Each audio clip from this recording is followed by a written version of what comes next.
So if you're looking for a lightweight pair of headphones that isn't an on-ear or over-the-ear headphone, then these from Thermaltake might be one to consider, but they're not for everyone. So let me explain why.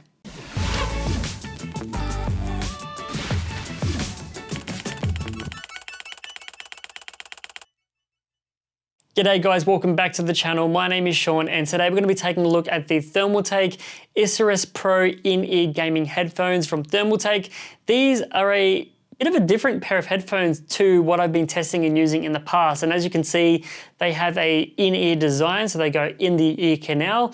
You can adjust the tips by taking those tips off and, using the small, medium or large that comes in the box. But the thing that got my attention was that on the packaging, they advertise these as a high-def audio headphone. So really, with these little earbuds, you're gonna get a really, really good sounding quality headphone. The drivers, they're a 13mm driver.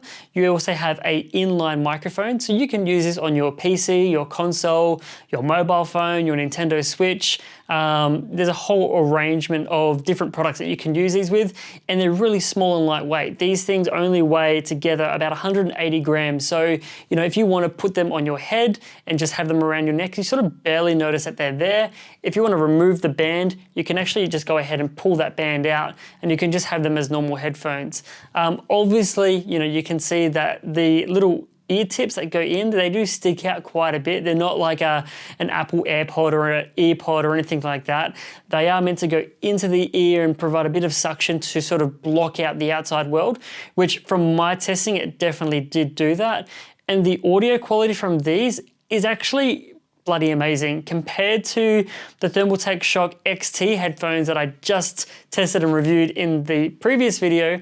These sound a million times better, and I don't know if it's because they're going in the ear or it's made by a different company, because that's definitely how it feels. It feels like this is made by a completely different company to the Thermaltake XT ones that I reviewed just moments ago. So I guess the only drawbacks for these particular headphones are that if you're not the type of person who likes a headphone going in the ear, it might be a little bit uncomfortable or hard to get used to.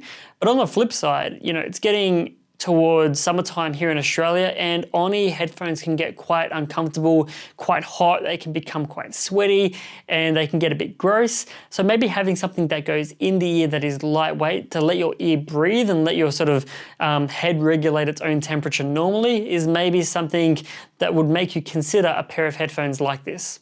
Now, something else worth mentioning is there is an inline control on these headphones as well. So it's great if you want to just turn up or turn down the volume on the game or the music or whatever it is that you're listening to. And there is also a microphone mute switch, a little toggle switch.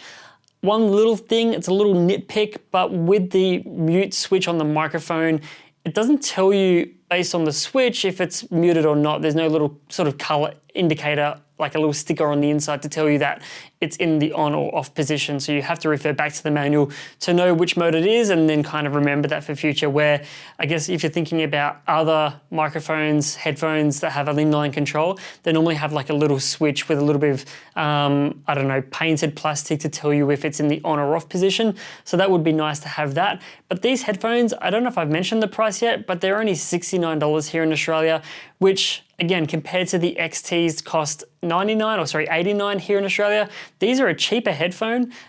Maybe, not for everyone because of the comfort and everything else, but for $69 to get a really, really good audio, from a pair of headphones at this price point is actually really, really, I think, impressive. When I was playing games like Call of Duty, it's one of my favorites at the moment. I could definitely hear people sneaking up behind me. I could definitely hear gunshots and get that feeling of like the bullets, flying over my head. But then switching into music mode and just listening to rap or electronic music, all the actual vocals, the bass, the mids, everything sounded really balanced and it wasn't, washed out or anything like that. So really, really nice pair of headphones. The cable is braided. It's about 1.8 meters in length. It's got a little 3.5mm headphone jack, just plugged straight in. And there's even a splitter. So if you want to go from that into a dedicated I guess, microphone in and headphone in for the back of your PC or your laptop, you can do that as well. So they're quite versatile, and that all comes in the box. So let me know what you guys think. Would you consider something like this? I don't know, the headband's kind of different, reminds me of like the old retro cassette tape and the headphones that you used to get with those. No one probably even knows what cassette tapes are anymore.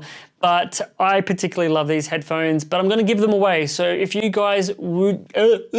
Now, Thermaltake did send these over to me for a review and to test, but they were also kind enough to let me give these away. So I know it might be strange because I've actually used these and had these in my ear, but I will be cleaning the tips, obviously, and there are some tips that I haven't used that come in the box. There are the small and large that I haven't even touched, but I'm going to disinfect everything and do a giveaway of these particular headphones because I do feel like there is someone out there who might want these and deserve these and want to enter a competition and maybe win something prior to Christmas time coming up. That's around the corner now. So if you want to win or go into the competition to win these headphones, go to my Instagram. A link to that will be down below.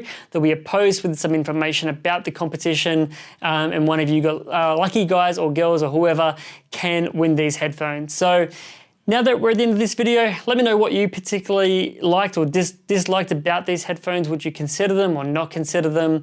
If you're wanting to know what to watch next, now that you're at the end of this video, maybe one is the Thermaltake Shock XT headphones that I was not shocked about, not happily surprised about. I don't know. Thanks again, guys. See you in the next one. Bye. I don't know why they're swambled off like that. Alright guys, so Future Sean here again doing a microphone test on the Thermaltake in-ear headphones using the inline microphone or inline control with the built-in microphone.